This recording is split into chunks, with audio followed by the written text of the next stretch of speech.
Hello, કોણ બોલો? જી BC એગ્રોમાંથી બોલું સર. આ કંપની ક્યાં આવી? જી અમદાવાદ. શેના માટે ફોન કર્યો? જી અમે દવા છાંટવાનો પંપ વેચીએ છીએ.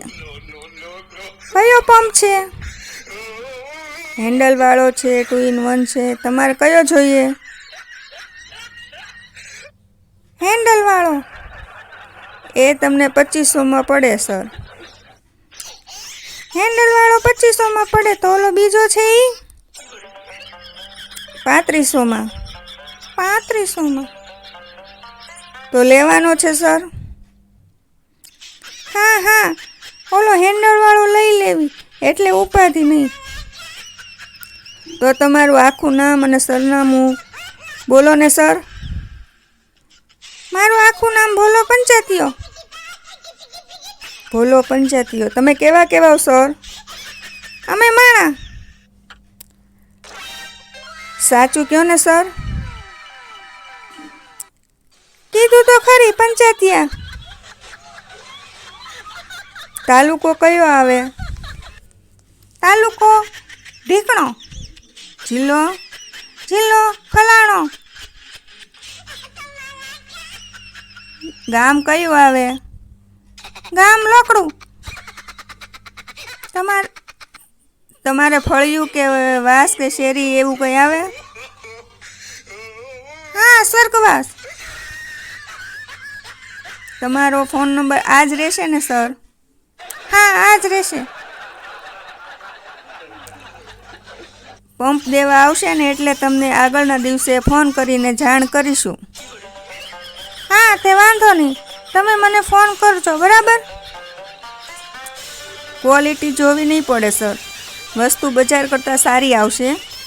2500 રૂપિયા આપીને છોડાવી લેજો. હા, તે વાંધો નહીં. આપનો કિંમતી સમય આપવા બદલ ધન્યવાદ. તમારું નામ શું? લોકડીબેન. આખું નામ બોલો. મારે ને આવવું હોય તો ખબર પડે ને. આખું નામ હોય તો.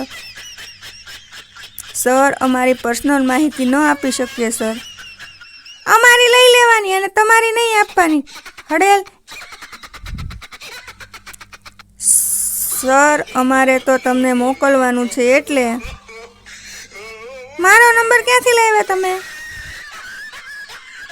ખેડૂતોનું સર્વે હોય ને એમાંથી.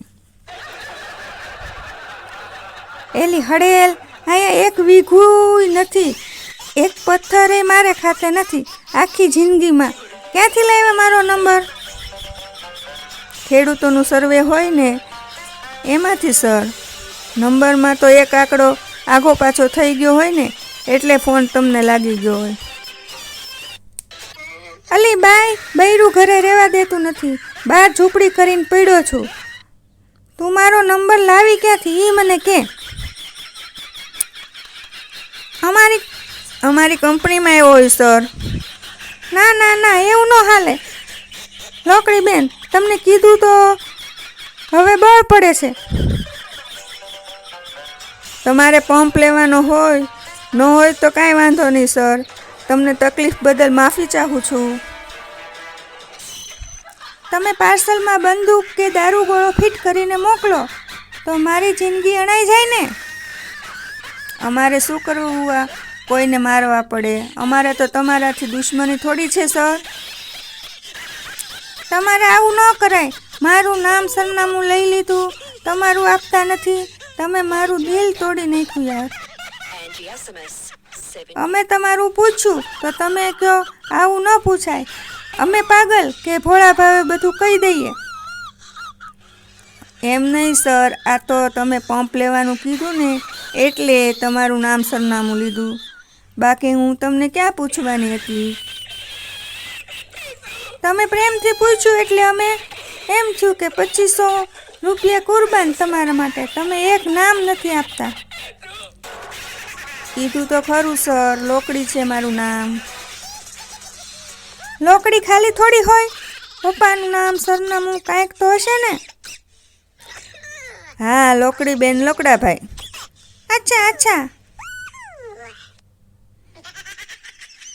તમારે લેવાનો છે કે નહીં પંપ? અમારી પર્સનલ માહિતી તમને ન આપી શકીએ સર. આપણી આ જ તકલીફ છે, કસ્ટમરની બધી માહિતી લઈ લેવાની. સર, હું મારા મેડમને આપું. જી સર, મોટા ભાઈ, શું સહાયતા કરી શકું તમારી? મેડમ, મારી વાત સાંભળો. મારી આખી માહિતી લઈ લીધી. મારા એકાઉન્ટમાંથી પૈસા હેક થાય એટલી બધી માહિતી લઈ લીધી. એમનું નામ પૂછ્યું તો કે હું ના આપી શકું. એનો મતલબ શું થાય? ના ના ના, એવું ના હોય. અમારી કંપની છે ને ખેડૂતો માટે છે, ખેડૂતો માટે કામ કરે છે. મારી વાત સાંભળો. અમે તમને નામ સરનામું એટલા માટે પૂછ્યું કે તમારે પંપ લેવો હોય ને તો તમારે સરનામે તમને મળી શકે. મારું નામ ભોળો છે. મારા બાપાને 300 વીઘા જમીન છે. મારે નામે 1 વીઘોય નથી કરતો લુચ્ચો. કોણ? મારો બાપ. મારા ખાતે કાંઈ નથી તો લોકડી માસી મને ફોન શેના કરે? અરે મોટા ભાઈ, માફી ચાહું છું તમને તકલીફ બદલ. મને કે પંપ લઈ લો. મેં તો બુક કરાવી લીધો. પછી પંપમાં દવા ભરીને ક્યાં ગળામાં છાંટું? પી જાઓ.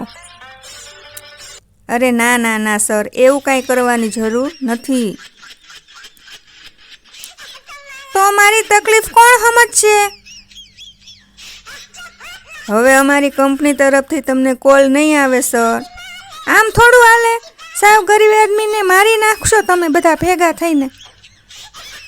અરે ના ના ના સર, એવું કાંઈ જ નથી.